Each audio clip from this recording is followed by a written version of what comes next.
الحمدللہ رب العالمین والعاقبۃ للمتقین الصلاۃ والسلام علی سید الانبیاء والمرسلین اما بعد فاعوذ باللہ السمیع العلیم من الشیطان الرجیم واعوذ باللہ ان یحضرون ان اللہ هو السمیع العلیم بسم اللہ الرحمن الرحیم سبحان الذی اسری بعبدہ لیلا من المسجد الحرام الی المسجد الاقصی الذي باركنا حوله لنريه من آياتنا إنه هو السميع البصير سبحان ربك رب العزة عما يصفون وسلام على المرسلين والحمد لله رب العالمين. محمد کی غلامی دین حق کی شرط اول ہے صلی اللہ علیہ وآلہ وسلم. السلام علیکم ایھا النبی ورحمۃ اللہ وبرکاتہ. محمد کی غلامی دین حق کی شرط اول ہے، جو ہو اسی میں خامی تو سب کچھ نامکمل ہے. نگاہ عشق و مستی میں وہی اول وہی آخر، نگاہ عشق و مستی میں وہی اول وہی آخر، وہی قرآن وہی فرقان وہی یاسین وہی طٰہٰ.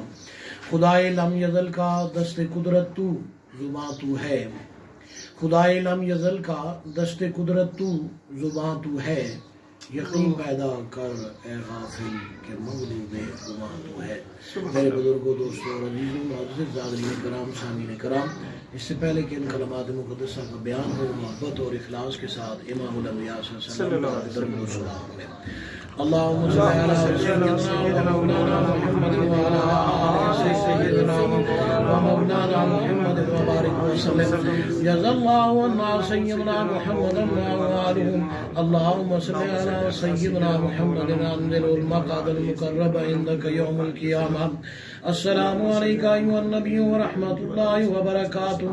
السلام علینا وعلی عباد اللہ الصالحین. السلام علیکہ یا رسول اللہ. ہمارا بیان چل رہا تھا معراج مصطفیٰ کا، پہلے بھی اس پر بیان ہو چکا ہے. بقیہ بیان اس کا آج سبحان الذی اسری بعبدہ لیلا من المسجد الحرام الی المسجد الاقصی، یعنی پاک ہے وہ ذات جس نے سیر کرائی اپنے بندے حضرت محمد صلی اللہ علیہ وآلہ وسلم کو مسجد حرام سے مسجد اقصی تک. یہ جو سیر ہے اس کو اسرا سیر بھی کہا جاتا ہے. یہ سورت بنی اسرائیل کی پہلی آیت ہے، اس کو سورت اسرا بھی کہا جاتا ہے. اور اس سے جو اوپر والا حصہ ہے جو ہمارے پیچھے بیان ہو چکا ہے، آپ صلی اللہ علیہ وسلم اس کو معراج کہا جاتا ہے کہ جب آپ جماعت کروائی، جماعت کے بعد آپ صلی اللہ علیہ وسلم اوپر کو گئے، اس کے بعد جو احوال ہے اس کو معراج کہا جاتا ہے. پورے کو واقعہ معراج کہا جاتا ہے. آپ صلی اللہ علیہ وسلم نے جماعت کرائی. حضرت انس رضی اللہ تعالیٰ عنہ کی میں نے روایت بیان کی تھی، اور اس میں بیان کیا تھا کہ آیا حیات ثابت ہے انعام یافتہ لوگوں کی یا نہیں، قرآن اور حدیث سے. اب جب آپ صلی اللہ علیہ وسلم نے جماعت کرائی تو اس کے بعد کے جو احوال ہیں معراج سے پہلے اور معراج کی جو حالت ہے وہ کیا تھی. آپ صلی اللہ علیہ وسلم کے سامنے 3 جام پیش کیے گئے. پہلی روایت جو حضرت انس رضی اللہ تعالیٰ عنہ کی ہے، امام الانبیاء صلی اللہ علیہ وسلم نے فرمایا کہ میرے سامنے پانی اور حضرت انس رضی اللہ عنہ راوی ہے، آپ صلی اللہ علیہ وسلم نے فرمایا کہ دودھ اور شراب پیش کیا گیا. اس حدیث پاک میں 2 چیزوں کا بیان ہے. دوسری روایت ہے جس کے راوی شداد بن اوس رضی اللہ تعالیٰ عنہ ہے، امام الانبیاء صلی اللہ علیہ وسلم نے فرمایا کہ میرے سامنے 2 جام پیش کیے گئے، ایک میں دودھ اور دوسرے میں شہد تھا. تیسری حدیث پاک ہے، اس کے راوی بھی حضرت انس رضی اللہ تعالیٰ عنہ ہے، امام الانبیاء صلی اللہ علیہ وسلم نے فرمایا کہ میرے سامنے 3 چیزیں پیش کی گئیں. ایک دودھ پیش کیا گیا، دوسرا شراب پیش کی گئی، اور تیسرا پانی پیش کیا گیا.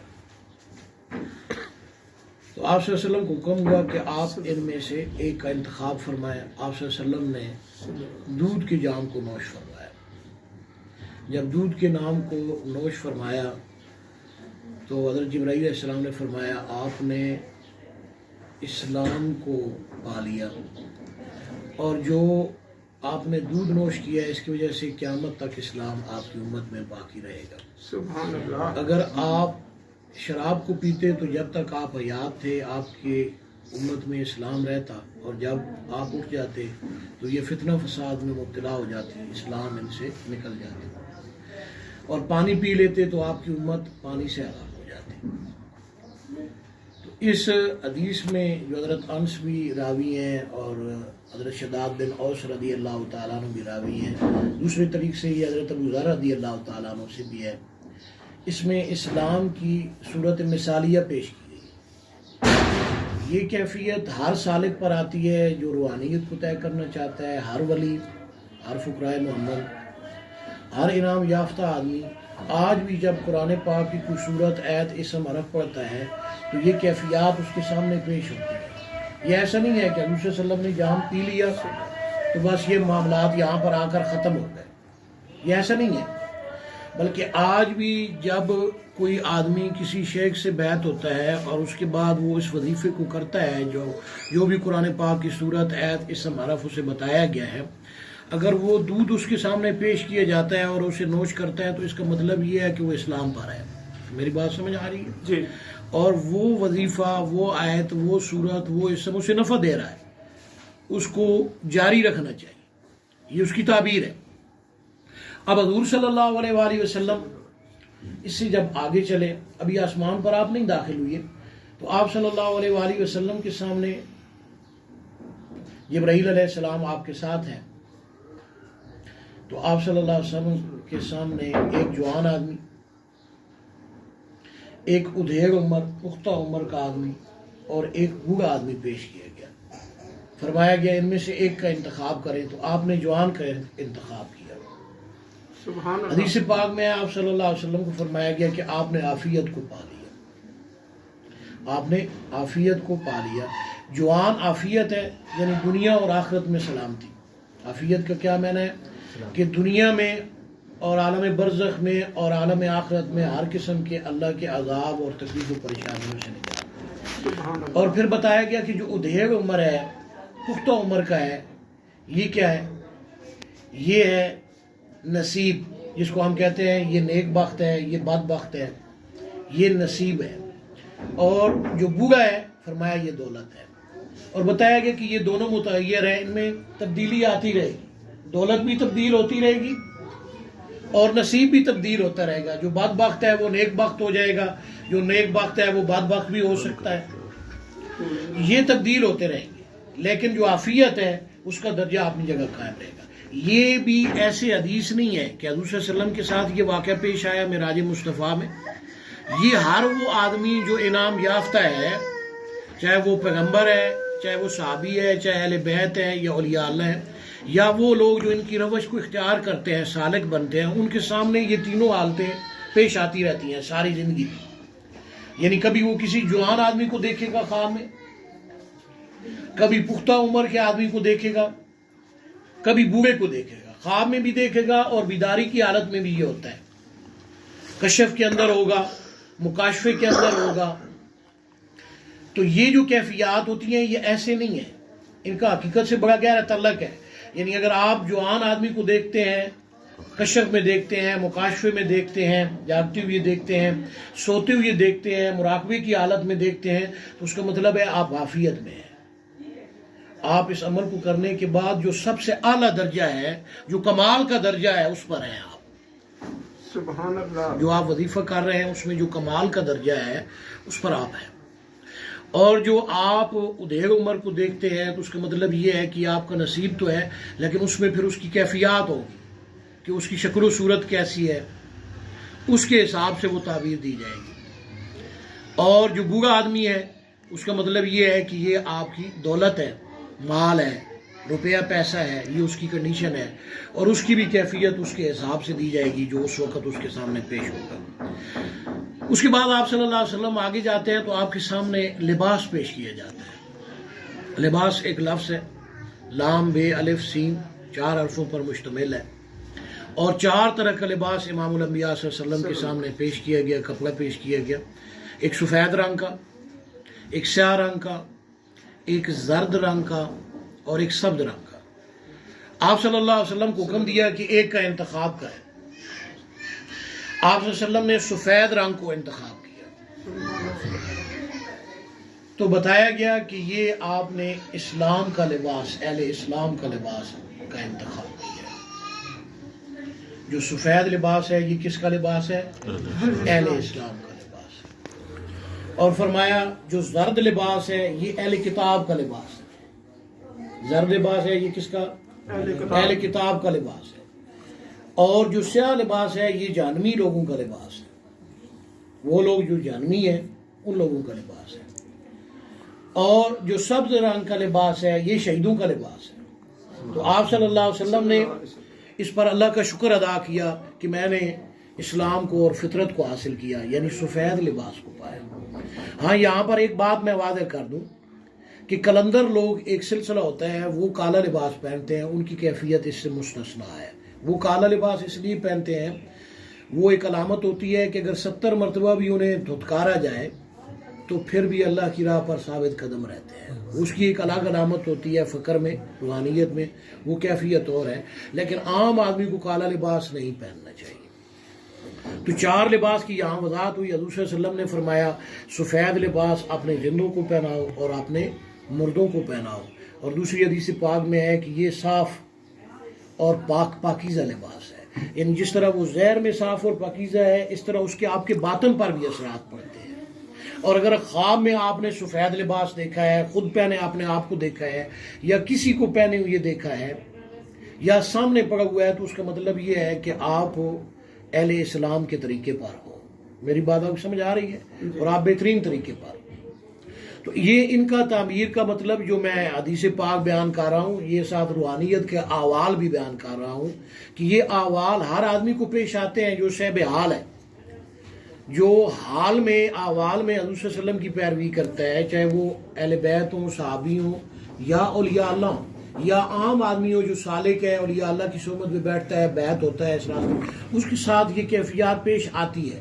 وہ خواب میں بھی ان لباسوں کو پہنتے ہوئے اپنے آپ کو دیکھے گا، اس کے سامنے بھی یہ لباس ہوں گے، تو یہ اس کی تعبیریں ہیں، اور پھر اس کے بعد اس کی موجودہ جو کنڈیشن ہے اس کے اعتبار سے وہ رجوع کرے تو اس کو سمجھایا بھی جا سکتا ہے۔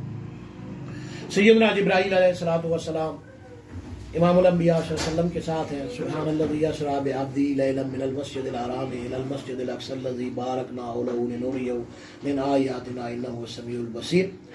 اور آپ پہلے آسمان پر دروازے پر دستک دیتے ہیں۔ ایک روایت میں ہے آپ سیڑھی کے ذریعے گئے، باقی روایات میں سیڑھیوں کا ذکر نہیں ہے۔ تو پہلے آسمان پر جب آپ نے دستک دی تو پوچھا گیا کون؟ بتایا میں جبرائیل ہوں۔ پوچھا آپ کے ساتھ؟ فرمایا محمد صلی اللہ علیہ وسلم ہے۔ انہیں طلب کیا گیا ہے؟ فرمایا ہاں انہیں طلب کیا گیا ہے۔ اس کے بعد آسمان کا دروازہ کھلا۔ یہ 3 سوال ہر آسمان پر جانے سے پہلے حضور صلی اللہ علیہ وسلم سے کیے، اور جبرائیل علیہ السلام نے پہلے اپنا تعارف کرایا، پھر حضور صلی اللہ علیہ وسلم کا تعارف کرایا، اس کے بعد ان کو خوش آمدید کہا گیا۔ ہر آسمان پر 7 آسمان ہیں، ان 7 میں سے ہر آسمان پر انسان کی جو کنڈیشن تھی وہ یہی تھی۔ اب جب پہلے آسمان پر آپ صلی اللہ علیہ وسلم داخل ہوئے تو سیدنا آدم علیہ السلام سے آپ کی ملاقات ہوئی۔ جب سیدنا آدم علیہ السلام سے آپ کی ملاقات ہوئی تو روایت میں حضرت انس رضی اللہ تعالیٰ عنہ راوی ہیں، امام الانبیاء صلی اللہ علیہ وآلہ وسلم نے فرمایا کہ حضرت آدم علیہ السلام نے آپ کو خوش آمدید کہا اور آپ کے لیے دعا کی، اور حضرت آدم علیہ السلام نے، ایک روایت میں حضور صلی اللہ علیہ وسلم نے پوچھا یہ کون ہے؟ تو بتایا گیا یہ سیدنا آدم علیہ السلام ہے، تمام بنی آدم کے باپ آپ کے باپ۔ آپ صلی اللہ علیہ وسلم نے فرمایا، حضرت انس رضی اللہ عنہ راوی ہیں، آپ نے دائیں طرف دیکھا اور خوش ہوئے حضرت سیدنا آدم علیہ السلام، پھر بائیں طرف دیکھا اور روئے۔ تو آپ صلی اللہ علیہ وسلم نے پوچھا کہ یہ دائیں طرف انہوں نے دیکھا تو ہنسے کیوں اور بائیں طرف دیکھا تو روئے کیوں؟ تو بتایا گیا کہ جب انہوں نے دائیں طرف دیکھا تو جنتی لوگوں کو دیکھا، انہیں دیکھ کر یہ خوش ہوئے، اور جب بائیں طرف دیکھا تو جہنمی لوگوں کو دیکھا، اس کی وجہ سے یہ روئے، اب یہ ہوئی۔ اب یہ کیا کیفیت ہے جو سیدنا آدم علیہ السلام کی ہے، کیونکہ آدم علیہ السلام پیغمبر ہے۔ صراط الذین انعمت علیہم، اے اللہ ہمیں ان لوگوں کے راستے پر چلا جن پر آپ نے انعام کیا۔ الذین انعم اللہ علیہم من النبیین والصدیقین والشہداء والصالحین وحسن اولئک رفیقا۔ انعام یافتہ لوگ کون ہیں؟ اللہ نے خود بتایا، نبی و رسول ہے، اہل بیت، صحابہ، اولیاء اللہ، یہ انعام یافتہ لوگ۔ اب ان کا جو عمل ہوتا ہے، جو بھی کیفیت ہوتی ہے، وہ ایسے نہیں ہوتی، کیونکہ یہ صاحب حال لوگ ہوتے ہیں، یہ صاحب وجد ہوتے ہیں، ان پر وجد طاری ہوتا ہے، حال طاری ہوتا ہے۔ پہلے میں وجد کی وضاحت کر دوں طریقہ ولایت میں، روحانیت میں، تاکہ ہم سمجھیں، اور دوسرے حاضرین اور اولیاء اللہ اور جو ہمارے ساتھی ہیں اور جو فقراء محمد ہیں اور وہ لوگ اس سے مستفید ہو سکے۔ وجد کس کو کہتے ہیں؟ اس کی کتنی قسمیں ہیں؟ وجد ایک لفظ ہے، واو، جیم اور دال، 3 حرفوں پر مشتمل ہے۔ اس کے نیچے ایک نقطہ بھی ہے۔ حضرت علی رضی اللہ تعالیٰ عنہ، جن کی میں اولاد ہوں، آپ فرماتے ہیں العلم نقطہ، نقطہ بھی ایک علم ہے۔ تو 4 چیزیں ہوگی، یہ 4 کو اگر ڈبل کریں تو 8 ہو جائے گا۔ 8 حالتیں ہیں وجد کی جو انعام یافتہ ہستیوں پر طاری ہوتی ہیں، چاہے وہ پیغمبر ہو، اہل بیت ہوں، صحابی ہوں، اولیاء ہوں۔ اب ان کی کیفیات کیا ہیں؟ 8۔ پہلی چیز یہ ہے کہ وہ ہنسیں گے۔ وجد کی ایک حالت یہ ہے، وہ ہنسیں گے، مسکرائیں گے، تبسم کریں گے۔ جیسے اس حدیث میں بھی آدم علیہ السلام دائیں طرف دیکھ کر کیا ہوا؟ ہنسے۔ آپ سمجھ آ گئی؟ یہ ایسے نہیں ہے، عام آدمی نہیں ہے، پیغمبر ہے۔ میری بات سمجھ گئے؟ یہ وجد کی حالت ہوتی ہے، اس میں انسان ہنستا ہے، مسکراتا ہے۔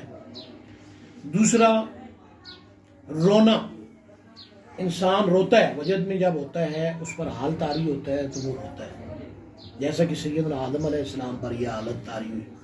اب اس کی وضاحت میں حدیث سے کر دوں کہ آدم علیہ السلام پر ہوئی تو شاید دوسروں پر بھی ہوتی ہے یا نہیں ہوتی ہے، تاکہ سمجھنے میں آسانی ہو، ہر عام آدمی بھی اس کو سمجھ سکے۔ حضرت انس رضی اللہ تعالیٰ عنہ راوی ہیں، امام الانبیاء صلی اللہ علیہ وسلم مسجد نبوی کے اندر تشریف فرما ہے۔ آپ صلی اللہ علیہ وسلم پر نیند کی چھپکی، جس کو عام ولایت میں مکاشفہ کہتے ہیں، اونگ آئی، مکاشفہ ہوا۔ آپ صلی اللہ علیہ وسلم نے آنکھیں کھولی اور تبسم فرمایا۔ کیا ہوا؟ مسکرائے اور فرمایا بسم اللہ الرحمن الرحیم، انا اعطیناک الکوثر فصلی لربک ونحر ان شانک هو الابتر۔ مجھ پر اللہ نے اس سورت کو ابھی نازل کیا ہے۔ سبحان اللہ۔ اب یہ کس کی وجد کی حالت تھی؟ وہ سیدنا آدم علیہ السلام کی وجد کی حالت ہے، حال کی حالت ہے کہ آپ مسکرا رہے ہیں، دائیں طرف دیکھا، آپ مسکرائے۔ یہ امام الانبیاء صلی اللہ علیہ وسلم کی حالت ہے، جو 1,24,000 پیغمبروں کے امام ہے۔ آپ مسکرائے، اس حدیث پاک میں اس کے راوی حضرت انس رضی اللہ عنہ، مسکرائے اور اس کے بعد آپ نے تلاوت۔ یہ وجد کی کیفیت، یہ حال کی کیفیت۔ پھر آپ صلی اللہ علیہ وسلم نے اس سورت کی تلاوت کی کہ یہ اللہ نے میرے اوپر ابھی سورت کو نازل کر دیا ہے۔ آپ حدیث پاک کی جتنی کتابیں ہیں ان میں آپ دیکھیں، آپ کو یہ روایت مل جائے گی۔ اب آپ اندازہ کریں کہ یہ جو حالت تھی، یہ وجد کی حالت حضور صلی اللہ علیہ وسلم پر بھی طاری ہوئی، یہ حضرت سیدنا آدم علیہ السلام پر بھی، یہ حالت صحابہ پر بھی طاری ہوتی تھی، یہ حالت اہل بیت پر بھی طاری ہوتی تھی، اور یہ حالت اولیاء اللہ پر بھی طاری ہوتی ہے۔ اسی طریقے سے آپ صلی اللہ علیہ وسلم، جیسے سیدنا آدم علیہ السلام نے بائیں طرف دیکھا اور روئے، یہ حال کی کیفیت تھی جس کی وجہ سے ان پر یہ کیفیت طاری ہوئی کہ آپ روئے۔ حضور صلی اللہ علیہ وسلم تشریف فرمائے، آپ کے سامنے حضرت عبداللہ ابن مسعود رضی اللہ تعالیٰ عنہ، آپ نے فرمایا قرآن پاک کی تلاوت کریں، میں قرآن پاک کو آپ کی زبان سے سننا چاہتا ہوں۔ حضرت عبداللہ ابن مسعود نے فرمایا یا رسول اللہ صلی اللہ علیہ وسلم، آپ پر تو خود اللہ نے قرآن کو نازل کیا ہے، تو میں آپ کے سامنے قرآن دے، فرمایا آپ تلاوت کریں۔ حضرت عبداللہ ابن مسعود رضی اللہ عنہ نے قرآن پاک کی تلاوت کی تو ساتھ ہی ایک صحابی بیٹھے ہوئے تھے، انہوں نے چوکا حضرت عبداللہ ابن مسعود کو، دیکھا آپ صلی اللہ علیہ وسلم رو رہے ہیں۔ آپ صلی اللہ علیہ وسلم کیا کر رہے ہیں؟ رو رہے ہیں، آپ کی آنکھوں مبارک سے آنسو جاری ہے۔ یہ کیا ہے؟ آپ صلی اللہ علیہ وسلم نے ہاتھ سے اشارہ کیا کہ بس بس بس. یہ وجد کی حالت ہے، یہ حال کی حالت ہے. یہ حضور پر بھی طاری ہوتی ہے، صرف سیدنا آدم علیہ السلام پر طاری نہیں، دوسرے پیغمبروں پر بھی طاری ہوتی ہے. یہی حالت اہل بیت صحابہ اولیاء اللہ پر طاری ہوتی ہے. جب سورۃ نصر نازل ہوئی امام الانبیاء صلی اللہ علیہ وسلم پر، اذا جاء نصر اللہ والفتح، تو یہ تمام، جس میں بخاری شریف، مسلم شریف ہے، صحیحین ہے، دیگر حدیث پاک کی کتابوں میں بھی ہے، قدیم تفسیروں میں بھی موجود ہے. آپ روایت کو دیکھیں. جب نازل ہوئی تو دو طرح کی روایتیں آئی ہیں. حضرت عباس رضی اللہ تعالیٰ عنہ موجود تھے جب یہ سورت نازل ہوئی تو رو پڑے. حضرت عباس کون ہے؟ حضرت محمد صلی اللہ علیہ وسلم کے چچا ہیں، اہل بیت میں سے. دوسری روایت میں حضرت ابوبکر صدیق رضی اللہ تعالیٰ عنہ جب اس سورت کو سنا تو رو پڑے. اب رونے کی حالت کیا تھی؟ یہ وجد کی حالت، یہ وجد کی حالت. جیسے حضور پر طاری ہوا، جیسے آدم علیہ السلام پر طاری ہوئی، اسی طرح سیدنا عباس رضی اللہ تعالیٰ عنہ، سیدنا ابوبکر صدیق رضی اللہ پر یہ حالت طاری ہوئی. اب پوچھا گیا حضرت ابوبکر صدیق رضی اللہ تعالیٰ عنہ سے کہ آپ کیوں روئے؟ حالانکہ دوسرے تو خوش ہو رہے ہیں اس صورت کے نازل ہونے کے بعد کہ اللہ کی طرف سے مدد آ گئی اور فتح ہو گئی. فرمایا اس سے حضور صلی اللہ علیہ وسلم کی جدائی کا پتہ چلتا ہے کہ جس مقصد کے لیے حضور صلی اللہ علیہ وسلم آئے ہیں وہ مقصد پورا ہو گیا ہے، تو اب یہاں میں نہیں رہے. اب یہاں پر ان کے احوال کا فرق بھی نظر آتا ہے کہ دیگر بھی صحابہ ہیں، حضور صلی اللہ علیہ وسلم سے فیض لے رہے ہیں اور یہ بھی حضور سے فیض لے رہے ہیں، لیکن حالت میں کتنا فرق ہے. کچھ ہنس رہے ہیں، تبسم کر رہے ہیں، مسکرا رہے ہیں، ان کی حال کی کیفیت اور ہے، اور ایک رو رہے ہیں، ان کی کیفیت اور ہے. وہ کیا فیل کر رہے ہیں اور یہ کیا فیل کر رہے ہیں. تو یہ حالت اہل بیت اور صحابہ پر بھی طاری ہوتی تھی. حضرت کعب رضی اللہ تعالیٰ عنہ حضور صلی اللہ علیہ وسلم کے صحابی ہیں. لم یکن الذین کفروا من اہل الکتاب والمشرکین منفکین حتی تأتیہم البینہ. جب یہ صورت نازل ہوئی حضور صلی اللہ علیہ وسلم پر تو اللہ نے حکم دیا آپ صلی اللہ علیہ وسلم کو کہ ابی کعب کو کہیں کہ آپ کے اس کے سامنے یہ قرآن پاک کی تلاوت جو ہے نا، آپ اس پر یہ صورت پڑھیں. تو جب حضرت کعب آپ کے سامنے، آپ نے فرمایا ابی کعب، یہ اللہ نے مجھ پر صورت نازل کی ہے اور مجھے حکم دیا ہے کہ ابی کعب کے سامنے اس کو تلاوت کریں. صحابہ کرام اسے لکھتے بھی تھے کہ قرآن پاک نازل. تو حضرت ابی کعب نے کہا یا رسول اللہ صلی اللہ علیہ وسلم، کیا اللہ نے میرا نام لیا ہے؟ سبحان اللہ. کیا اللہ رب العزت نے میرا نام لیا ہے ابی کعب؟ تو حضور صلی اللہ علیہ وسلم نے فرمایا ہاں، اللہ رب العزت نے مجھے حکم دیا ہے کہ ابی کعب کے ساتھ. تو حضرت ابی کعب رضی رونے لگے. حضرت ابی کعب رضی اللہ عنہ کیا کرنے لگے؟ رونے لگے. اب یہ کیا ہے؟ یہ وجد کی حالت ہے، یہ عام حالت نہیں ہے. ایک عام آدمی بھی روتا ہے، میری بات کو آپ سمجھنے کی کوشش کریں. کافر بھی روتا ہے، ایک عام مسلمان بھی روتا ہے. اس کا رونا ایسے رونا نہیں ہوتا. جو صاحب حال لوگ ہیں، جو انعام یافتہ ہیں، نبی و رسول ہیں، اہل بیت ہیں، صحابی ہیں، ولی ہیں، ان کا رونا اور ہوتا ہے. ان کو اپنے رونے جیسا رونا نہ سمجھو، ان کا مسکرانا اپنے مسکرانے جیسا نہ سمجھو.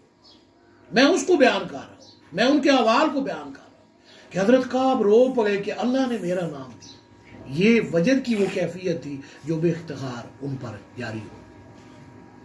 یہی حالت اولیاء اللہ پر بھی طاری ہوتی ہے. ان کا رونا، ان کا ہنسنا جو ہوتا ہے وہ ایک خاص کیفیات میں ہوتا ہے. وہ ایسا نہیں ہوتا کہ وہ ایسے رو پڑے یا ایسے مسکرا دے. تو بہرحال حضرت آدم علیہ السلام، یہ دو حالتیں ہیں وجد کی، ایک مسکرانا، ایک رونا. اس کے علاوہ ہوتا ہے کیا؟ آہیں بھرنا. کبھی بندے کو تکلیف ہو یا شدت غم میں انسان سے آہیں نکلتی ہے. ان ابراہیم لأوّاہ علیم، قرآن پاک میں ابراہیم علیہ السلام آہیں بھرنے والے بردبار تھے. حضرت ابراہیم علیہ السلام کون ہے؟ پیغمبر ہے. آپ بھی آہیں بھرتے تھے، ہیں. حضرت ابوبکر صدیق رضی اللہ عنہ کے گھر کی چھت جو ہے وہ سیاہ ہو گئی، تنیں دار سیاہ ہو جل گئی. پوچھا گیا بھئی یہ سیاہ کیوں ہے؟ آپ نے فرمایا یہ ابوبکر صدیق کی آئیں ہیں، اس کی وجہ سے یہ چھت. اللہ اکبر. ان لوگوں کی آہ کو آپ عام آدمی کی آہ کی طرح نہ سمجھو. یہ وجد اور حال کی تیسری حالت ہے. میں نے 8 بتائی تھی حالتیں. ایک رونا، ایک مسکرانا، تبسم کرنا، ایک رونا، اور ایک آہیں بھرنا. اور چوتھا کیا ہے؟ چلانا. یہ جو چلانا ہوتا ہے نا، یہ اس میں درد سے ان سے چیخ نکل گئی، آواز نکل گئی آہ کے ساتھ، یہ اس میں شامل ہے۔ اب دل کا دیکھنا، دل کا سننا، دل دیکھتا بھی ہے، دل سنتا بھی ہے، دل دیکھتا بھی ہے، دل سنتا بھی ہے۔ یہ آنکھیں صرف نہیں دیکھتی، حضور صلی اللہ علیہ وسلم نے فرمایا ہر آدمی کی 4 آنکھیں ہیں، 2 چہرے پر ہیں، 2 دل پر ہیں۔ دل کیا ہے؟ جب دل کی آنکھیں دیکھتی ہیں اطراف عالم میں اوپر نیچے عرش سے لے کر فرش تک ہر جگہ دیکھ سکتی۔ یہ آنکھیں محدود ہیں، یہ صرف سامنے ہیں۔ حضور صلی اللہ علیہ وسلم جماعت کرواتے تو صحابہ کی جو پیچھے خامی ہوتی تھی آپ صلی اللہ علیہ وسلم انہیں بتاتے تھے۔ ایک صحابی حضرت ابو ہریرہ رضی اللہ عنہ راوی ہیں، فرماتے ہیں کہ آخری صف میں تھے، آخری صف میں تھے، انہوں نے نماز کو صحیح نہیں پڑھا، تو آپ نے جب سلام پھیرا تو فرمایا، اللہ کی قسم اٹھائی حضور صلی اللہ علیہ وسلم نے فرمایا جس طرح میں آگے دیکھتا ہوں اس طرح میں پیچھے دیکھتا ہوں، تم کیا سمجھتے ہو مجھے نظر نہیں آتا؟ آپ کی نماز درست نہیں ہے، اپنی نماز کو صحیح کرو۔ سب سے آخری صف میں صحابی تھے۔ ایک دفعہ صحابی آئے، ان کی ایڑی خشک تھی، آپ صلی اللہ علیہ وسلم نے فرمایا کہ اپنی ایڑیوں کو صحیح دھویا کرو، حالانکہ آپ آگے امامت کرا رہے تھے۔ آپ نے فرمایا جس طرح میں آگے دیکھتا ہوں اسی طرح پیچھے دیکھتا ہوں۔ اسی طریقے سے جو حضور صلی اللہ علیہ وسلم کی پیروی کرتے ہیں عارف لوگ، تو ان کو اللہ تعالیٰ یہ کیفیات عطا کرتا ہے کہ وہ پیچھے سے بھی دیکھتے ہیں۔ فقر میں سب سے پہلے جو انسان دیکھنا شروع کرتا ہے وہ پیچھے سے دیکھنا شروع کرتا ہے۔ جتنے بھی اولیاء اللہ ہیں، جتنے بھی لوگ ہیں، اہل بیت ہیں، صحابہ ہیں، یہ پیچھے سے دیکھنا شروع کرتے ہیں۔ یہ ان کی دل کی آنکھیں ہوتی ہیں جسے دیکھ رہے ہوتے ہیں، اور دل کے احوال ہوتے ہیں۔ اسی طرح سننا بھی ہوتا ہے، جس طرح یہ کان انسان کے سنتے ہیں اسی طرح دل بھی سنتا ہے۔ یہ اس کی وجد کی حالت ہے، کیفیات بندے پر طاری ہوتی ہیں۔ اس کے علاوہ جو انسان پر وجد کی کیفیات طاری ہوتی ہیں، آپ نے اور آخرت کے درمیان حالات کو دیکھنا، کشف یا مکاشفہ یا القاء یا الہام کے ذریعے ان کیفیات کا ان پر منکشف ہو جانا، اور اس کے علاوہ اللہ اور اپنے درمیان بندے کے تعلقات کو دیکھنا، یہ سارا وجد کہلاتا ہے۔ یہ 8 حالتیں ہیں، ان میں سے یہاں پر صرف 2 حالتیں بیان کی گئی ہیں۔ جو ایک اس میں حالت ہوتی ہے کانپنا، یہ 8ویں حالت ہے، کانپنا جس میں جسم کانپتا ہے۔ حضور صلی اللہ علیہ وسلم پر جب قرآن پاک نازل ہوئی نا، تو پہلی آیات اقرا بسم ربک الذی خلق، خلق الانسان من علق، اقرا وربک الاکرم الذی علم بالقلم علم الانسان ما لم یعلم۔ تو آپ صلی اللہ علیہ وسلم اس وقت جہاں پریشان تھے، خوفزدہ تھے، وہاں آپ کا جسم کانپ رہا تھا۔ آج بھی کئی اولیاء اللہ کا جسم کانپتا ہے، بعض تھر تھراتے ہیں اور بعض رقص کرتے ہیں، وجد میں آ جاتے ہیں تو رقص کرتے ہیں، یہ ان کی حالت ہوتی ہے۔ یہ 8 حالتیں ہیں جو انعام یافتہ لوگوں پر طاری ہوتی ہیں۔ 2 حالتیں اس حدیث میں بیان کی گئی ہیں جو حضرت انس رضی اللہ عنہ راوی ہیں کہ حضرت سیدنا آدم علیہ السلام نے دائیں طرف دیکھا اور مسکرائے۔ اس کو غور سے سمجھیں، یہ ہر صاحب حال کی کیفیات ہیں جو مستقبل میں ان کے ساتھ آتی ہیں، پیش آتی ہیں۔ سالک جو روحانیت کو اختیار کرتا ہے اس کے ساتھ بھی، جو اولیاء اللہ ہیں ان کے ساتھ بھی، اور جنتی لوگوں کو دیکھا۔ اور دوسری طرف جب دیکھا بائیں طرف تو جہنمی لوگوں کو دیکھا، کیا روئے، پریشان۔ یہ وجد کی حالت تھی، عام حالت۔ اب اس کی میں مزید وضاحت دیگر حدیث سے کروں گا تاکہ سمجھنے میں آسانی ہو کہ حضرت آدم علیہ السلام کی جو حالت ہے اس کے اور کیا پہلو ہیں جو صاحب حال لوگوں پر کیفیات سامنے نمایاں ہوتی ہیں۔ حضرت ابو درداء رضی اللہ تعالیٰ عنہ راوی ہیں، امام الانبیاء صلی اللہ علیہ وآلہ وسلم نے فرمایا جب اللہ تعالیٰ نے حضرت سیدنا آدم علیہ السلام کو پیدا کیا، تخلیق فرمائی، ان کے بائیں کندھے پر ہاتھ مارا، ان کے بائیں کندھے پر ہاتھ مارا، اور وہاں سے سیاہ رنگ کی، کالے رنگ کی مخلوق نکلی۔ آپ نے فرمایا یہ سارے جہنمی ہیں اور مجھے اس کی کوئی پرواہ نہیں۔ دائیں کندھے پر ہاتھ مارا اور وہاں سے سفید دودھ کی طرح ساری مخلوق نکلی۔ فرمایا یہ سارے جنتی ہیں اور اس کی مجھے کوئی پرواہ نہیں۔ دوسری حدیث پاک ہے جس کے راوی حضرت سیدنا ابو ہریرہ رضی اللہ تعالیٰ عنہ ہیں. امام الانبیاء صلی اللہ علیہ وسلم نے فرمایا اللہ تعالیٰ نے جب حضرت آدم علیہ السلام کی تخلیق کی تو ان کے دائیں کندھے پر ہاتھ مارا اور وہاں سے سفید موتیوں کی طرح اولاد نکلی، مخلوق جو قیامت تک پیدا ہونے والی ہے حضرت آدم علیہ السلام کی اولاد. فرمایا یہ سارے جنتی ہیں اور مجھے ان کی کوئی پرواہ نہیں. اور پھر بائیں کندھے پر حضرت آدم علیہ السلام کے ہاتھ مارا اور فرمایا کہ یہ سارے جہنمی ہیں اور ان کی مجھے کوئی پرواہ نہیں، اور ان کا رنگ جو تھا وہ کوئلے کی طرح سے آتا. یہ الگ روایت ہے. اب ایک اور روایت ہے حضرت ابو موسیٰ رضی اللہ تعالیٰ عنہ راوی ہے. اس کی مزید وضاحت کر لوں کہ یہ حالات کیوں طاری ہوئی ہے. یہ صحب حال لوگ جو ہوتے ہیں ان کے سامنے جتنی بھی چیزیں آتی ہیں وہ کسی نہ کسی شکل و صورت میں آتی ہیں، وہ خود بھی دیکھتے ہیں اور جو سلوک میں جیسے آپ لوگ چل رہے ہیں جو ابھی اوراد و وظائف کرتے ہیں تو وہ یہ چیزیں دیکھتے رہتے ہیں، تو ان پر یہ کیفیت طاری ہوتی ہے. میں چاہتا ہوں کہ انہیں بھی پتہ چلے کہ یہ چیز کیوں آپ دیکھتے ہیں اور اس کے مقاصد کیا ہے.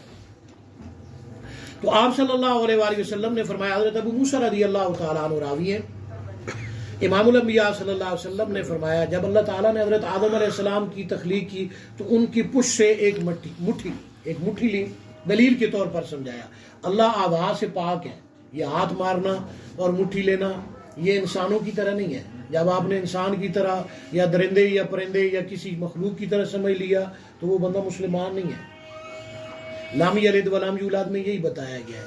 نہ اللہ کسی کا باپ ہے نہ بیٹا ہے، یعنی وہ جسموں سے پاک ہے. آپ کسی کے ساتھ جسم مجسم چیز کو خدا نہیں کہہ سکتے. تو اللہ نے مٹھی لی. حضور صلی اللہ علیہ وسلم نے فرمایا حضرت آدم علیہ السلام کی پشت سے، یہاں پر پشت کے الفاظ ہیں، اور فرمایا یہ سارے اصحاب الیمین ہیں. اصحاب الیمین ہے دائیں ہاتھ والے، اور ان کا رنگ سفید تھا. ان کا رنگ کیا تھا؟ سفید تھا، دودھ کی طرح. اور فرمایا یہ سارے جنتی ہیں. سبحان اللہ. اور پھر دوسری مٹھی لی اور فرمایا کہ یہ اصحاب شمال ہیں، بائیں ہاتھ والے ہیں، اور یہ سارے جہنمی ہیں، اور ان کی جو رنگ تھا ان کا وہ سیاہ تھا. اب یہاں پر احوال کو بیان کیا گیا ہے جو آدم علیہ السلام تھا. پھر آپ صلی اللہ علیہ وسلم نے فرمایا، حضرت ابو ذر راوی ہیں، کہ اللہ نے ان ساری جو ان کی ضروریات تھی ان کے پشت میں واپس لٹا دی جو اپنے اپنے وقت پر پیدا ہونے والے اپنے اپنے وقت پر پیدا ہوگی. اور اللہ نے فرمایا مجھے ان میں سے کسی کی کوئی پرواہ نہیں ہے. تو جب آپ صلی اللہ علیہ وسلم پہلے آسمان پر گئے، آپ نے آدم علیہ السلام سے ملاقات کی، انہوں نے دائیں دیکھا اور بائیں دیکھا. تو یہ ان کے احوال تھے کہ جنتی لوگوں کو دیکھا، جہنمی لوگوں کو دیکھا. جنتیوں کا رنگ سفید ہے، جہنمیوں کا رنگ کیا ہے؟ سیاہ، کالے رنگ کا ہے. اور یہاں پر اس کی وضاحت کی گئی کہ یہ اصحاب یمین ہے اور دائیں ہاتھ والے ہیں جو جنتی لوگ ہیں، اور دوسری میں بتایا گیا یہ اصحاب شمال ہے، بائیں ہاتھ والے ہیں، اور یہ جہنمی. اب اس میں ایک اور چیز ہے جس کو ہم نے سمجھنا ہے. یہ ہر صحب حال کے ساتھ یہ واقعہ پیش آتا ہے جو سلوک میں چلتا ہے، جو ولی بنتا ہے یا اولیاء اللہ ہے.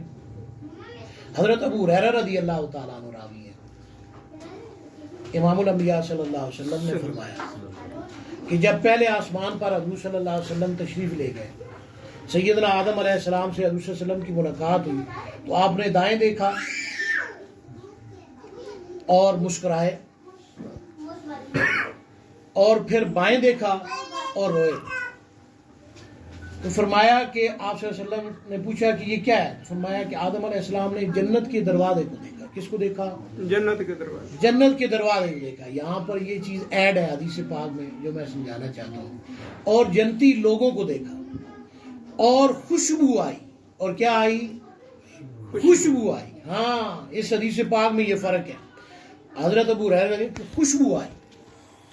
اور جب بائیں طرف آپ صلی اللہ علیہ وسلم فرماتے ہیں کہ جب سیدنا آدم علیہ السلام نے دیکھا، حضرت ابو ہریرہ رضی اللہ عنہ حدیث پاک کے راوی ہیں، تو جہنم کے دروازے کو دیکھا اور وہ سیاہ رنگ کے لوگ تھے، اور جتنے بھی لوگ تھے جہنم میں جانے والے ان کو انہوں نے دیکھا. اور بو آئی. وہاں پر الفاظ کیا ہے؟ بو آئی. اب ان حدیث کو آپ دیکھیں اور دیکھیں کہ حضور صلی اللہ علیہ وسلم جب پہلے آسمان پر معراج میں جاتے ہیں، معراج کا معنی عروج کیا ہے، اوپر کی طرف جانا ہے. تو آپ اوپر کی طرف گئے تو آپ کے حالات کیا ہے؟ اس میں ان میں حدیث پاک میں نے بے شمار حدیث پیش کی ہیں، ان میں ان کی وضاحت کی گئی ہے کہ جنتی لوگوں کا جہاں رنگ سفید ہوگا وہاں جہنمی لوگوں کا کیا ہوگا؟ رنگ سیاہ ہوگا. وجوہ یومئذ ناظرہ الی ربہا ناظرہ ووجوہ یومئذ باسرہ تظن ان یفعل بہا فاقرہ. قرآن پاک میں طرح طرح سے اس کی دلیلیں دے کر پھر سمجھایا بھی گیا. تو میں نے پہلے حدیث سے بیان کیا. تو یہ جو چیزیں ہیں یہ چیزیں ایسے نہیں ہیں کہ جب آپ اس کو دیکھتے ہیں پھر خوشبو کو دیکھنا پھر بدبو کو، یہ کیا ہے؟ آج بھی جو سالک ہے یا اولیاء اللہ ہے، حضور صلی اللہ علیہ وسلم نے خوشبو کو پسند کیا، بو کو پسند نہیں کیا. یہ علامت ہوتی ہے کہ جہاں اہل کشف آدمی جاتا ہے تو اسے خوشبو آتی ہے. مطلب کیا ہے کہ یہاں پر کسی نے نیک عمل کیا ہے. کیا کیا ہے؟ نیک عمل کیا ہے. یا کوئی جنتی آدمی یہاں پر عمل کر کے گیا ہے، کیونکہ ادھر جو دائیں ہاتھ میں دیکھا تھا تو کیا تھا؟ جنتی دروازہ تھا، جنتی لوگ تھے اور خوشبو آئی تھی. اب میری بات سمجھ گئے؟ اور جب بائیں طرف دیکھا بو آئی، حضور نے اسے پسند نہیں کیا بو کو. تو وہ کیا ہے کہ جہاں پر اہل کشف لوگ جاتے ہیں وہ دیکھتے ہیں بو آتی ہے سمجھ، یہاں پر اس کا مطلب ہے گناہ ہوا ہے. اور شیاطین کا یہاں پر غلبہ ہے، وہ اس سے گناہ کروا رہے ہیں. اس وقت جو اس بندے کی کنڈیشن ہوتی ہے اس وقت اس سے وہ گناہ کرا کر ہیں، جو وہاں پر بندے موجود ہیں اس سے گناہ میں مبتلا کرنے کی کوشش کی جا رہی ہے.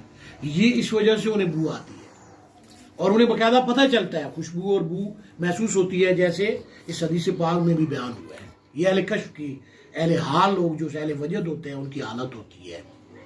تو یہ ایسے نہیں ہوتا. اس چیز کو سمجھیں کہ یہ جنتی اور جہنمی اور گناہگار اور نیکوکار کے فرق کو بھی بیان کیا گیا ہے کہ یہ اس میں فرق ہے. پھر آپ یہاں پر حضرت سیدنا آدم علیہ السلام کے علم کو دیکھیں کہ سیدنا آدم علیہ السلام نے جب دائیں دیکھا تو حضور صلی اللہ علیہ وسلم نے فرمایا جنتی لوگوں کو دیکھا. اب یہ علم حضرت آدم علیہ السلام کا ہے جو تمام بنی آدم کے باپ ہے. قیامت تک جتنے بھی لوگ آنے والے ہیں ان کو آپ نے دیکھ لیا. تو ان کا علم عام علماء کی طرح علم نہیں ہوتا. میری اس بات کو سمجھیں، عام آدمی کا جو علم ہے اس کی طرح علم نہیں ہوتا. پیغمبروں کا علم بہت زیادہ علم ہوتا ہے. ہم اسے قیاس نہیں کر سکتے غیر پیغمبر کے علم. اس بات کا خیال رکھیں.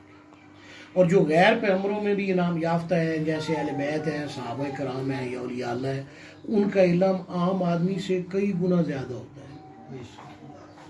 اس میں بڑا فرق ہوتا ہے. اس فرق کو سمجھیں. اور وہ علم ایسے نہیں ہوتا کہ اسے عام آدمی سمجھ لے یا علماء یا محدثین یا مفسرین ان کی اس بات کو اس طرح سمجھ لیں جس طرح کہ وہ انعام یافتہ ہستی سمجھ رہی ہے.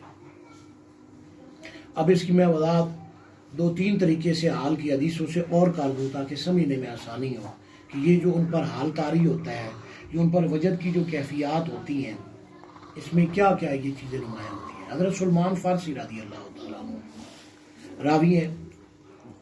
امام الانبیاء صلی اللہ علیہ وسلم تشریف لائے. ایک انصاری صحابی تھا، اس کی دنیا سے رخصت ہونے کا وقت تھا، نزع کی حالت تھی. آپ نے پوچھا تمہارا حال کیا ہے؟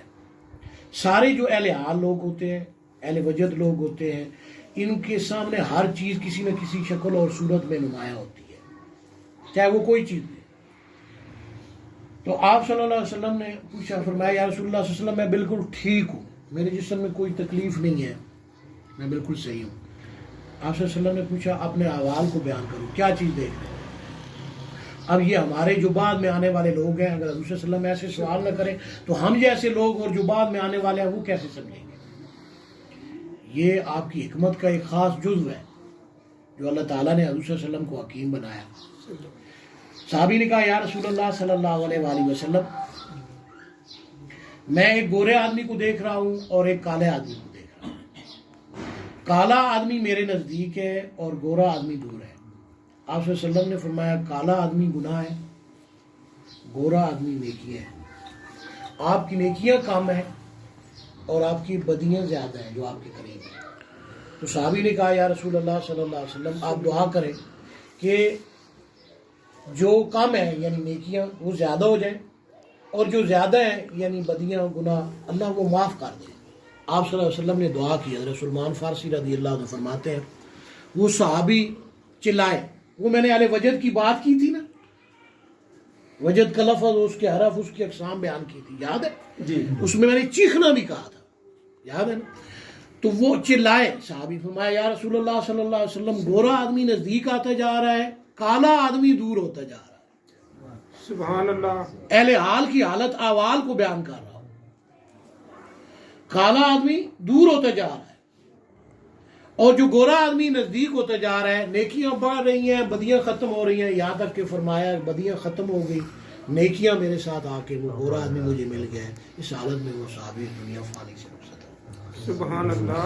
یہ ہے اہل حال، اہل وجد، جو اولیاء اللہ ہوتے ہیں یا سالک ہوتے ہیں، جو روحانیت کو اختیار کرتے ہیں، یا انعام یافتہ لوگ جو ہستی ہیں، ان پر یہ کیفیات ایسے نہیں طاری ہوتی. یہ چیزیں وہ دیکھتے ہیں اپنی پوری زندگی کے اندر، بار بار دیکھتے ہیں. ان کے سامنے کوئی نہ کوئی صورت پیش کی جاتی ہے، اس کو دیکھ کر ان پر یہ کیفیات طاری ہوتی ہے. اسی طرح حضور صلی اللہ علیہ وآلہ وسلم، ایک روایت کے مطابق آپ صلی اللہ علیہ وسلم کے پاس حضرت آدم علیہ السلام کے سامنے ساری جو ذریات ہیں، اس کے راوی حضرت عبداللہ ابن عباس بھی ہیں جو اہل بیت میں سے ہیں، حضرت ابو ہریرہ بھی ہیں، دیگر طریقوں سے بھی وہ روایت ہے کہ آپ کے سامنے ساری ذریات کو پیش کیا اللہ تعالیٰ نے جو قیامت تک پیدا ہونے والی ہے حضرت آدم علیہ السلام کے سامنے. تو آپ نے دیکھا ان میں ایک روشن چہرے والا آدمی. پوچھا یہ کون ہے؟ فرمایا یہ داؤد علیہ السلام ہے، آپ کی اولاد میں سے ہیں، یہ بھی پیغمبر ہے. سبحان. تو ان کی عمر کتنی ہے؟ تو آپ نے ان کی جو عمر تھی وہ کم بتائے گی. آپ نے فرمایا میں اپنی عمر میں سے 40 سال عمر ان کو دیتا ہوں. 40 سال عمر اپنی حضرت آدم علیہ السلام نے فرمایا میں دیتا ہوں. جب حضرت آدم علیہ السلام اس دنیا سے رخصت ہونے لگے تو آپ کی 1000 سال عمر تھی. تو آپ نے فرمایا کہ میری تو عمر ابھی 40 سال باقی ہے. بتایا آپ نے نہیں کہا تھا جب اللہ تعالیٰ نے آپ کو زیارت کروائی تھی اپنی اولاد کی کہ 40 سال عمر ان کو دے دیں، ہے نہیں؟ تو آپ نے فرمایا میں نے تو ایسا نہیں کیا. تو فرمایا یہ خطا اور نسیان حضرت آدم علیہ السلام میں تھی، ان کی اولاد میں بھی ہے. یہ حدیث پاک ہے. اب اس میں بھی حضرت آدم علیہ السلام کی جو اولاد ہے ان کے علوم کو جو قیامت تک آنے والے ہیں، جس میں انبیاء بھی تھے، سارے آپ کے سامنے پیش کر دیے گئے. اگر یہ علم حضرت آدم علیہ السلام کا ہے تو اولیاء اللہ کے عقیدے کے مطابق حضرت محمد صلی اللہ علیہ وسلم کا جو علم ہے وہ تمام نبیوں اور رسولوں سے زیادہ ہے. حضرت آدم علیہ السلام سے بھی زیادہ ہے حضرت محمد صلی اللہ علیہ وسلم کا علم. حضرت ابو موسیٰ رضی اللہ تعالیٰ عنہ کی روایت میں پہلے بھی بیان کر چکا ہوں. حضور صلی اللہ علیہ وسلم نے فرمایا مجھے جامع الکلم، فاتح الکلم اور خاتم الکلم عطا کیے گئے. اس کی میں نے پہلے بھی وضاحت کی تھی کہ لا الہ الا اللہ حضرت آدم علیہ السلام نے بھی پڑھا، حضرت نوح علیہ السلام نے بھی پڑھا، حضرت داؤد علیہ السلام، موسیٰ علیہ السلام، عیسیٰ علیہ، حضرت محمد صلی اللہ علیہ وسلم نے بھی پڑھا. لیکن جو درجہ جامعیت کے اعتبار سے حضرت محمد صلی اللہ علیہ وسلم کو ملا وہ کسی نبی اور رسول کو نہیں ملا. 1,24,000 پیغمبروں میں سے مشکات شریف کی حدیث پاک ہے کم و بیش، وہ کسی نبی اور رسول کو نہیں ملا. یعنی درجے میں جہاں حضور صلی اللہ علیہ وسلم کا درجہ ہے وہ کسی نبی اور رسول کا درجہ نہیں. جامع الکلم ہے. اور فاتح الکلم یہی لا الہ الا اللہ پڑھ کے حضرت آدم علیہ السلام کو بھی فتح ہوئی، آپ کی اولاد پیدا ہوئی، آپ نے اسلام کو پھیلایا. حضرت نوح علیہ السلام، حضرت داؤد علیہ السلام، حضرت ابراہیم علیہ السلام، موسیٰ علیہ السلام، عیسیٰ، جتنے بھی پیغمبر ہیں انہیں فتح ہوئی، انہوں نے اسلام کو پھیلایا، شیطان پر غالب آئے، نفس پر غالب آئے. لیکن جو فتح اللہ نے لا الہ الا اللہ کے ذریعے حضرت محمد صلی اللہ علیہ وسلم کو دی وہ کسی نبی اور رسول کو درجہ نہیں مل سکا. یہ ہے فاتح الکلم. اور آپ صلی اللہ علیہ وسلم کو خاتم الکلم یعنی آخری درجہ، اگرچہ نبیوں اور رسولوں نے بھی درجہ حاصل کیا 1,24,000 پیغمبروں نے، لیکن جو درجہ حضرت محمد صلی اللہ علیہ وسلم کو ملا آخری درجہ وہ کسی نبی اور رسول کو نہیں ملا. بالکل اسی طرح جو حضرت آدم علیہ السلام کا علم ہے، اگرچہ ان کے سامنے جنتی اور جہنمی سارے لوگوں کو پیش کیا گیا، میں نے بے شمار روایت پیش کی ہے، لیکن ان کے علم سے حضرت محمد صلی اللہ علیہ وسلم کا علم زیادہ ہے. اس فرق کو ہم نے سمجھنا ہے کہ حضور صلی اللہ علیہ وسلم کا جو علم ہے وہ دوسرے پیغمبروں سے اور حضرت آدم علیہ السلام کے علم سے بھی زیادہ ہے، ان کے برابر نہیں ہے، ان سے کام نہیں ہے. اس بات کو سمجھیں. اگر ان کی یہ حالت ہے تو حضور صلی اللہ علیہ وسلم کے علم کی کیا حالت تھی. شاہ عبدالعزیز محدث دہلوی رحمۃ اللہ علیہ شاہ ولی اللہ کے بڑے بیٹے بھی ہیں، محدث بھی ہیں، مفسر بھی ہیں، اولیاء اللہ بھی ہیں. آپ فرماتے ہیں کہ علم 3 طرح کا حضور صلی اللہ علیہ وسلم کو ملا. علم ایک لفظ ہے، عین لام میم، اس کے 3 حرف ہیں. ایک علم وہ ہے جو آپ صلی اللہ علیہ وسلم کو دیا گیا، جو آپ نے ساری امت کو دیا، ہر بندے کو پہنچایا. اور ایک علم وہ ہے جو آپ کو مخصوص کیا گیا کہ آپ جس کو چاہیں دیں، جس کو چاہیں روکیں. تو وہ علم آپ نے خلفائے راشدین کو دیا. حضرت علی رضی اللہ تعالیٰ عنہ بھی حدیث پاک کے راوی ہیں، فرماتے ہیں کہ جس علم کا حضور صلی اللہ علیہ وسلم کو اللہ نے اجازت دی کہ آپ یہ کسی کو چاہیں دیں، کسی کو چاہیں نہ دیں، تو وہ اس علم میں سے کچھ علم اللہ نے حضرت بکر صدیق کو، کچھ حضرت عمر فاروق اعظم رضی اللہ عنہ، کچھ حضرت عثمان ابن عفان کو، اور کچھ مجھے دیا.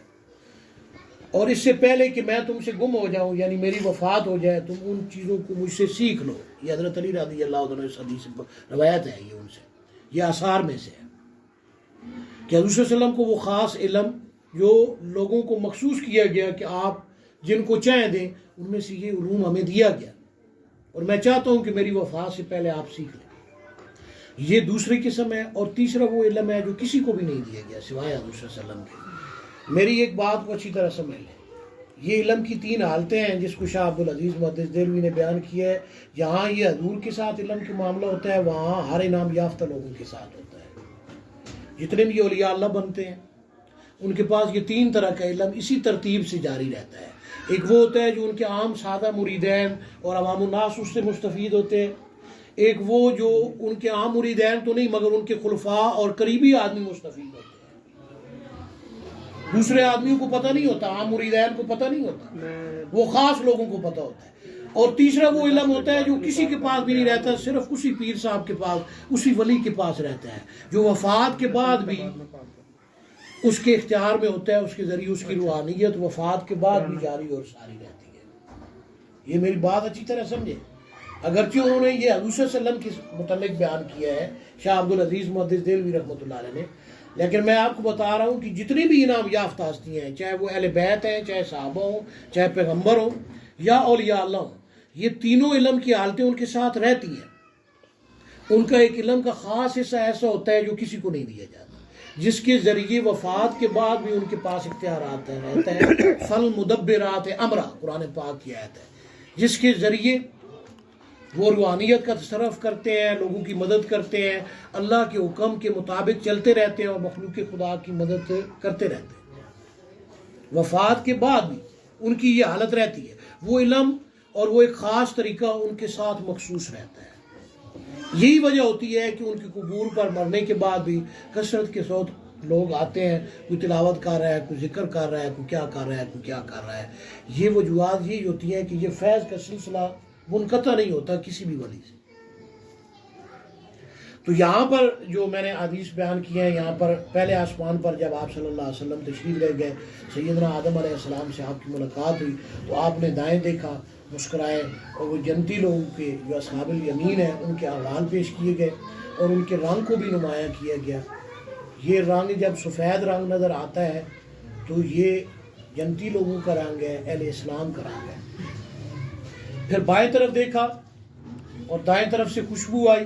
خوشبو کے احوال حافظ صاحب بیٹھے ہیں، کئی دفعہ انہوں نے بھی خوشبو دیکھی، ہم لوگ تو پتہ نہیں کتنے عرصے سے دیکھ رہے ہیں.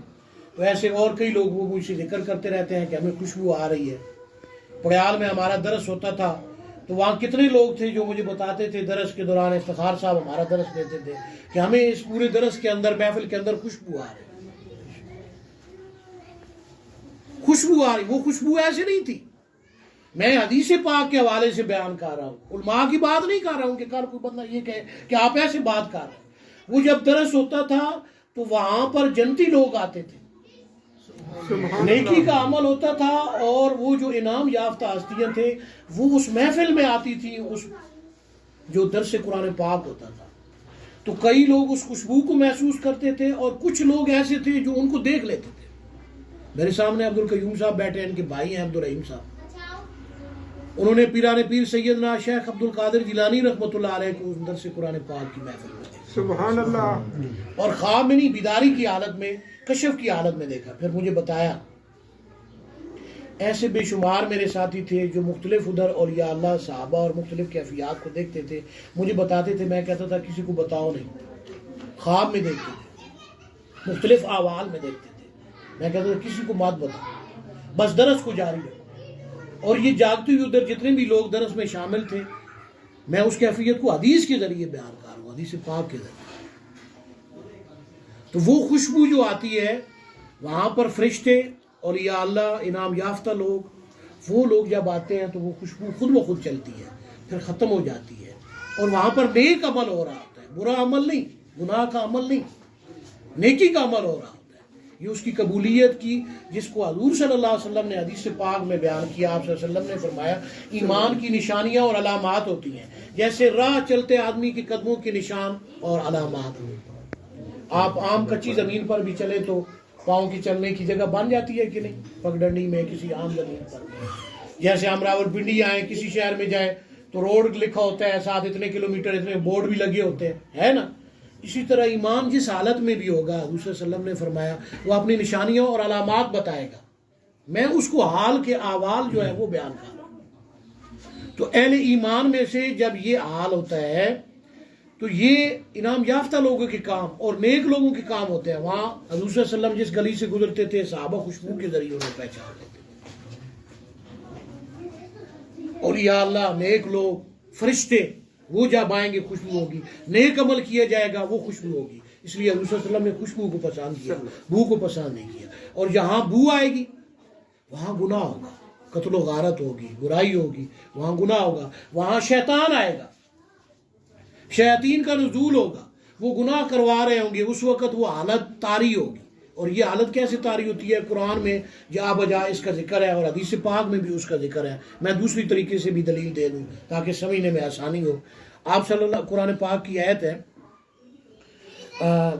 کہ وَأَنزَلَ السَّكِينَةَ، اللہ سکینہ کو نازل کرتا ہے. حدیث پاک ہے، حضور صلی اللہ علیہ وسلم نے فرمایا جہاں اللہ کا ذکر ہو جا رہا ہوتا ہے وہاں فرشتے اس کو گھیر لیتے ہیں، آسمان تک مینار بناتے ہیں، اللہ کی طرف سے سکینہ رحمت اس پر نازل ہوتی ہے.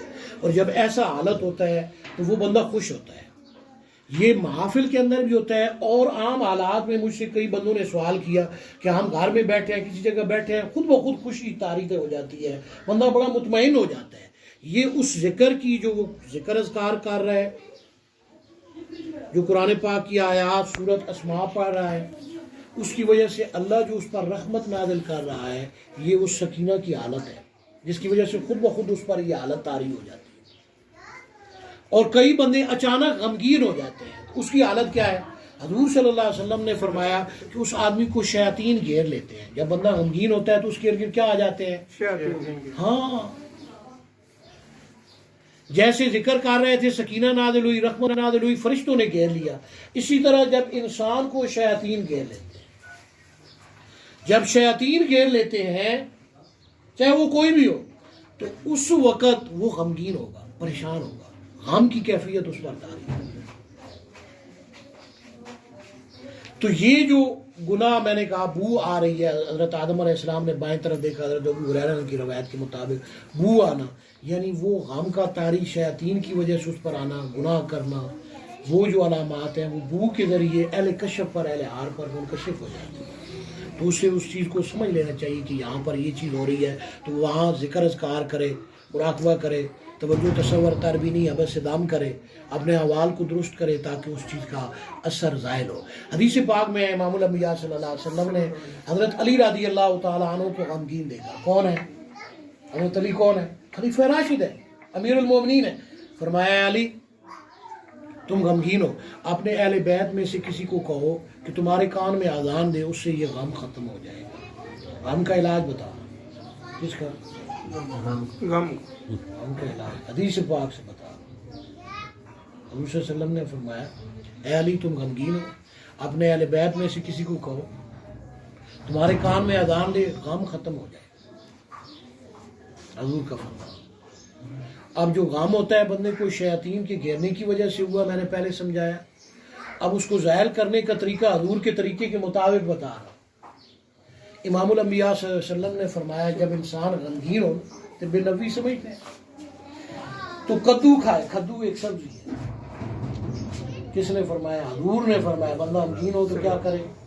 کدو کھائے. ہاں، کدو کا سالن بنا کے کھائے، کدو کے سموسے پکوڑے بنا کے کھائے. کدو کی مختلف ڈشیں ہوتی ہیں نا، عورتیں بھی بناتی رہتے ہیں، مرد شیف بناتے رہتے ہیں. کدو کا حلوہ ہوتا ہے، میں بھی بڑا پسند کرتا ہوں. جس نے مجھے دعوت دینی ہو کدو کا حلوہ بنائے ہمیشہ.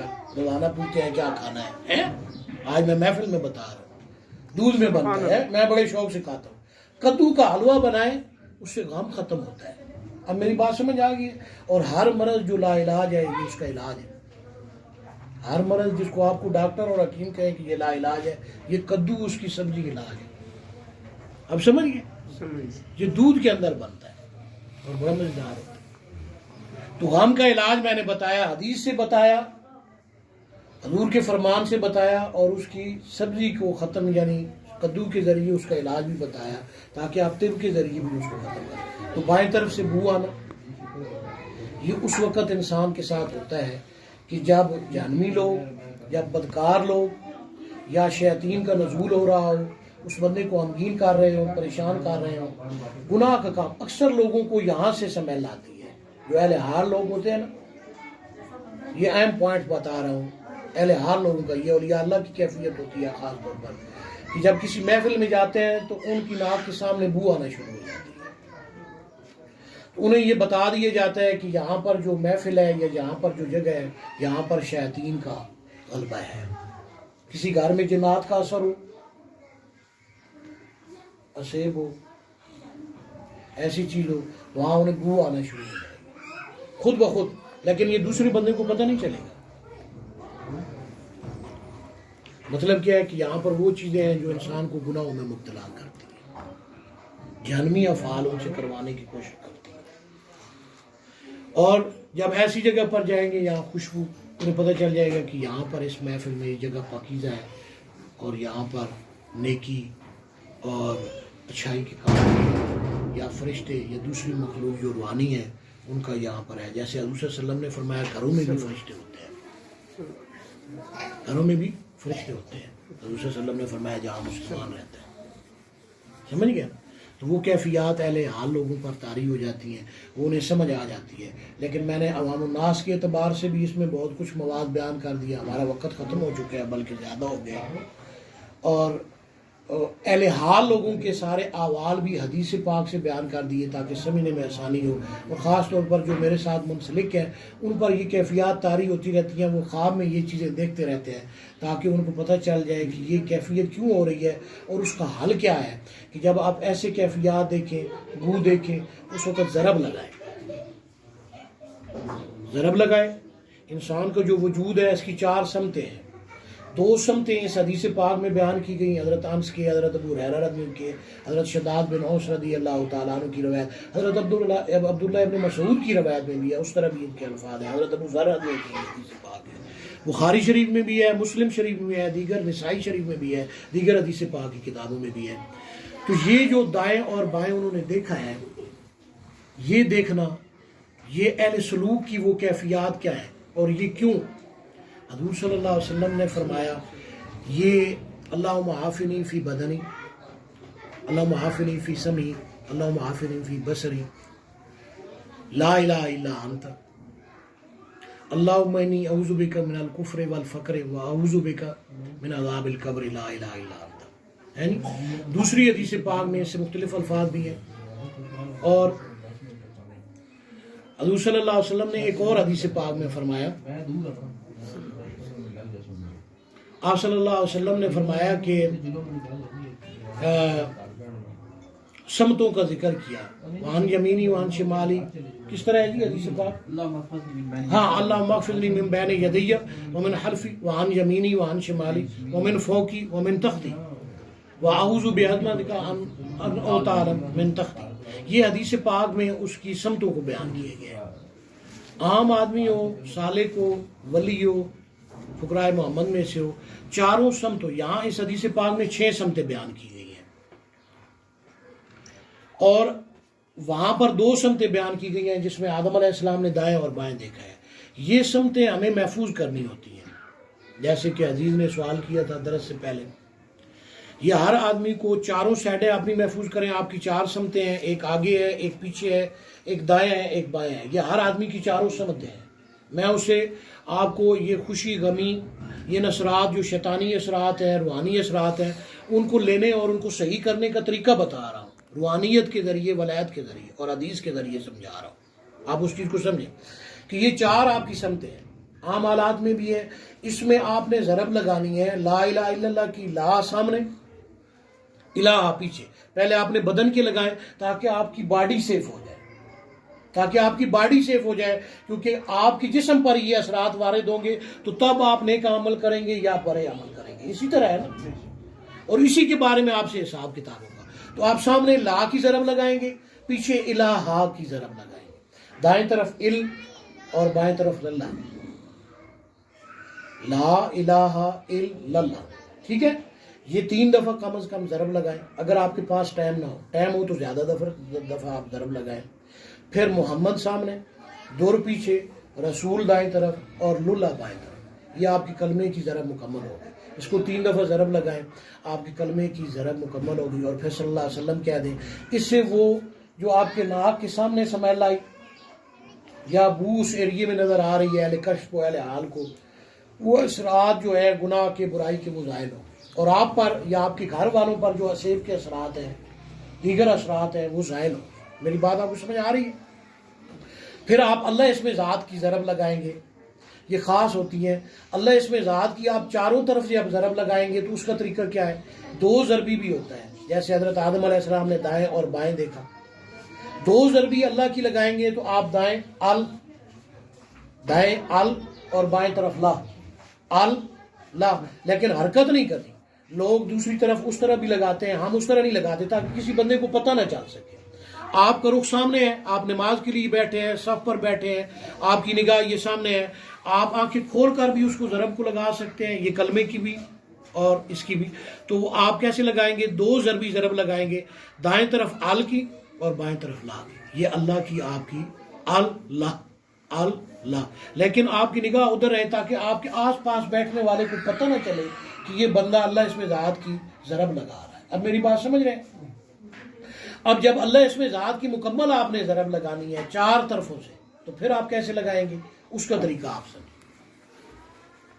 4 ہماری سائڈیں ہیں نا جسم کی، چاروں طرف آپ نے ضرب لگانی ہے. جیسے ہم نے کلمے کی ضرب لگائی تو اس کی آپ نے ضرب لگانی ہے. تو آپ نے حرکت نہیں کرنی تاکہ دوسرے بندے کو پتہ نہ چلے کہ یہ بندہ ضرب لگا رہا ہے. ہمارا طریقہ مخفی ہے، ہم اس کو پسند کرتے ہیں، اس کے بے شمار فوائد ہیں. سمجھ گئے نا؟ حدیث اور قرآن میں اس کا ذکر بھی ہے، لیکن وہ کسی اور حوالے سے پھر بیان کروں گا. اب آپ یہاں پر پورا جو چاروں طرف ضرب لگائیں گے تو آپ اللہ امہ کی ضرب لگائیں گے. ہمارے سلسلے میں کیا ہے؟ اللہ امہ. اللہ امہ کی کیسے؟ سامنے ال، پیچھے لا، دائیں طرف ہم اور ادھر ماں. اللہ ہم ماں. اب سمجھ آ گئی ہے؟ اللہ ہم ماں. 4 سمتیں آپ کی کور ہو گئی. جب 4 سمتیں آپ کی کور ہو جائیں گی تو آپ کا اللہ اسم ذات کی ضرب مکمل ہو جائے گی. اس سے آپ کے اوپر وہ جو کیفیات ہیں ان کو آپ اچھی طرح کنٹرول کر سکیں گے. اور یہ روحانیت میں آگے درجات کو حاصل کرنے کے لیے بھی، خاص طور پر ہمارے سلسلے میں جتنے لوگ ہیں ان کے لیے انتہائی ضروری ہے کہ کلمے کی بھی چاروں طرف ضرب لگائیں. ہر نماز کے آخر میں جب آپ دعا مانگنے لگتے ہیں، یا دعا مانگ کر لگا لیں، آخری جو آپ کی دعا ہوتی ہے، یا اس سے پہلے لگا لیں. ان چاروں چیزوں کی آپ ذرا لگائیں تاکہ آپ کے چاروں پہلو محفوظ ہو جائیں.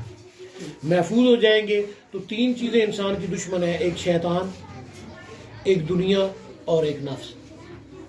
ان تینوں چیزوں سے آپ جو ہے وہ محفوظ ہو جائیں گے اللہ کے نام کی برکت سے، اسماء کی برکت سے، اللہ کے کلام کی برکت سے، اور وہ روحانی جو آپ نے مجاہدہ کیا ہے ضرب لگانے کا، اس کی برکت سے. اس کے علاوہ اور بھی اس کے راز ہیں لیکن وہ میں بعد میں بتاؤں گا.